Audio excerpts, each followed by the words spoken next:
An attack new at 11 in tonight's top story. AJ? Megan Michelle Messer is a 35-year-old mother of two. She spent the last 4 days in a hospital. She tells me she has been back in her Myrtle Beach apartment for less than 24 hours, but wants everyone to hear her story in the hopes she can prevent this from happening to any other women. A warning, some of the video in this story is very graphic. He looked at me and he said, "I have to kill you." He said, "I have to kill you because no one can ever know this was me."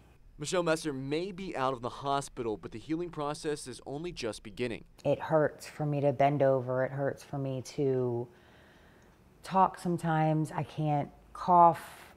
Anything that provides any pressure to my face, it feels like somebody's taking a sledgehammer to it. Still in recovery, she took time to sit down with our cameras. Messer told me she ran into Campbell at the bar.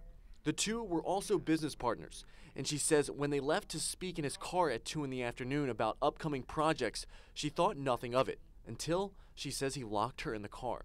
I just remember this is it. I knew it right at that moment he was going to kill me. Campbell was out on a $75,000 bond for a 2013 murder charge. Messer told me she was aware of the charges. However, several people stood by him, and it was difficult not to believe their stories. And I'm always the type, I want to give people the benefit of the doubt. Right.